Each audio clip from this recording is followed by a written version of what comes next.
Okay, so I'm gonna start using my shading pencil, and one thing that you might do is get rid of your grid. Now, if the grid is helping you draw other things, then keep it, right?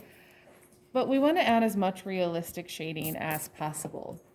So if you're keeping your pupil a real pupil, a lot of people like to add a highlight. If you look at a picture of a person, you'll see a reflection in their pupil because your eyes are wet, and so the water kind of reflects a highlight. So sometimes people leave a highlight there. So if we're shading, and we practiced our shading yesterday, your pupil is going to be a number 5.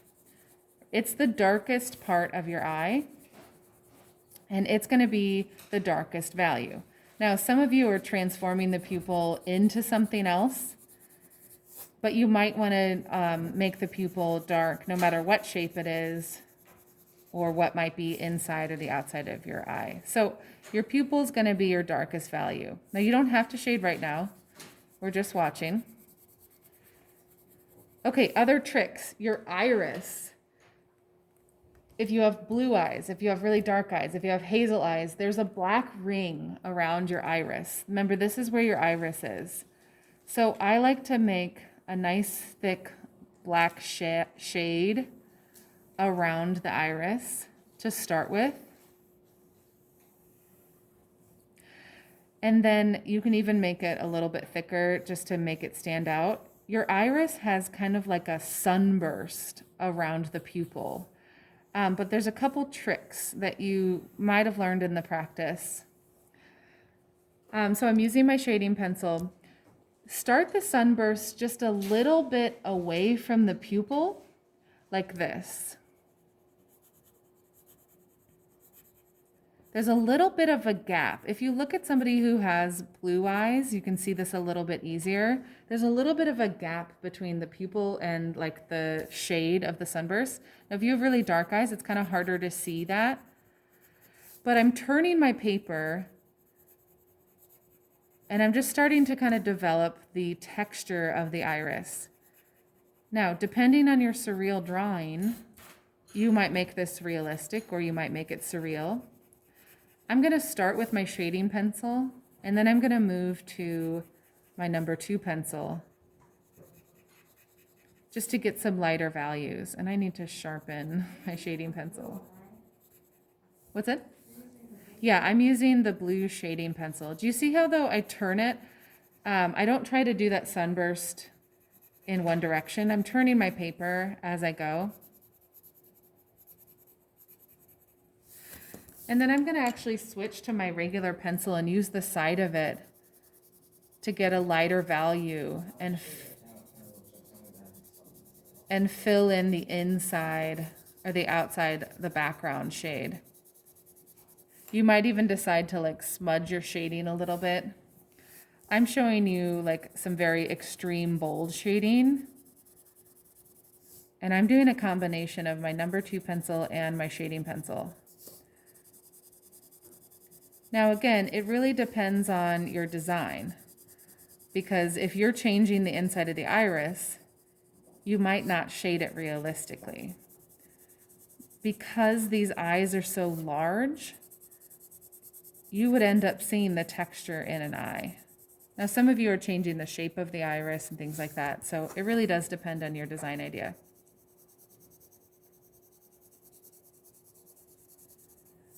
So I'm going to do more work to the iris in a bit. Okay, other things that you can shade. Hey, Aiden, can I see your blue pencil, your shading pencil?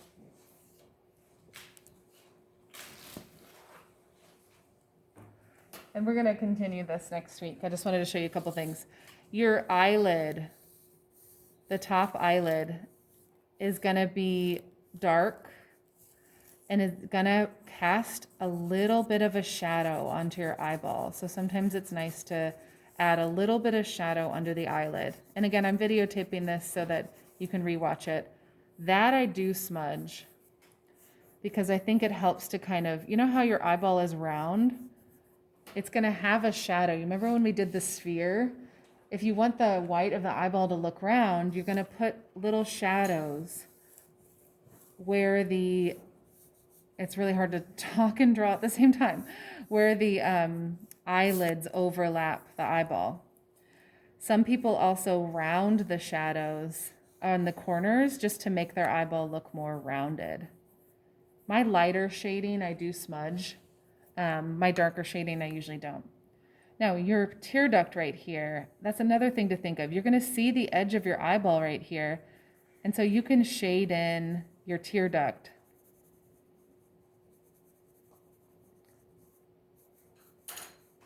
To show where the edge of your eyeball is, right there. Okay, a couple other things. Your crease, where your eyelid creases back, is going to create a shadow.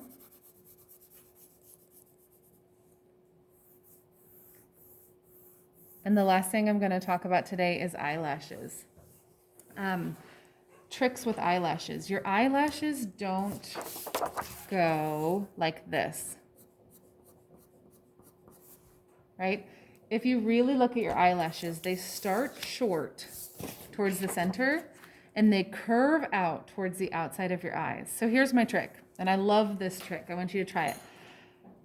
I'm going to put a row of dots along my top eyelid that are really close together, and they spread out as they get towards the inside of the eye. That's the first step, and I know this seems like a strange trick. Then I'm going to, with each eyelash, I'm going to go down first and then up, like a little Nike swoop. All right, so I'm going to go like this. I'm going to go down and up with each eyelash, and I'm going to kind of curve and overlap and taper those eyelashes. I don't just go up though. I go down and up and then towards the outside. And I'm starting to kind of layer those eyelashes on top of each other, and then as they go towards the inside of my eye, I'm going to make them shorter. A lot of people, when they draw eyelashes, they don't overlap them, but our eyelashes are layered and overlapped. And for an eye this big, they're going to be fairly large. As I go towards the center of the eye, I'm going to just start kind of making them further apart and a little bit shorter. And as they go towards the outside, I'm going to make them get longer and layer them to be thicker towards the outside. Now, if you're Utopia, you want to change the eyelashes into a different shape, to make them more surreal, that's up to you. The bottom eyelashes don't go all the way across the bottom of our eye, and the trick with the bottom eyelashes is not to start them on the eyelid. I like to start the bottom eyelashes just right below the eyelid.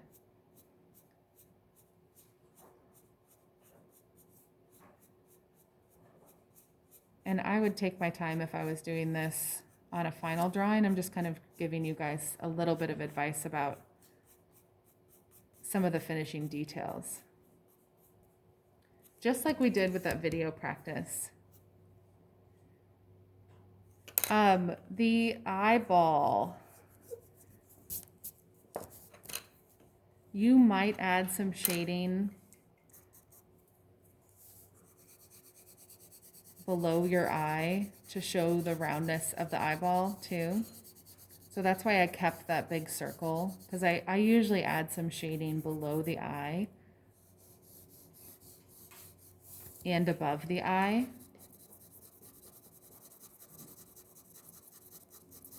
Just some light like number 1 or number 2 shading above the eye. And then if you want a realistic eyebrow, and again, I know this is a lot of information, your eyebrow is going to be a bunch of layered dashed lines. Think of your hair is lines. That's all it is. They're just kind of light and tapered, and they go in a certain direction. So if you want a realistic eyebrow, you're going to layer textured lines on top of each other. If you're not doing a realistic eyebrow, then you don't have to worry about that. But your eyebrow is not a shape. It's actually just a bunch of lines overlapping each other and tapering in well, kind of the same direction. Sometimes the eyebrow hair goes up towards the center of the eyebrow. There's a couple other like subtle things we can do to shade this to make it look realistic. But do you see how dark the center of the eye is versus everywhere else? There's a couple places that you want to make sure are dark. One is the crease above the eye is going to be like a 4 or a 5. The top eyelid and the bottom eyelid are going to be pretty dark. The eye itself, even though it's white, it's still round, so we want to add some shading to make it look rounded. Do you notice how I put some shading around the top and the bottom, and I kind of smudged that shading? I followed that big eyeball shape that I used for that. And then the eyebrow, I would keep adding to this. I would make this much darker. Now, when I'm ready to start shading my surreal eye, I might change some of those things, but I want to keep all of this in mind when I'm ready to start shading my final. But I also need to look at how do I shade a tree, and how do I shade a hand, and how do I shade an orange without color? How am I going to make it look like an orange? So all of these things are something that, based on your design, you're going to have to think about. Okay?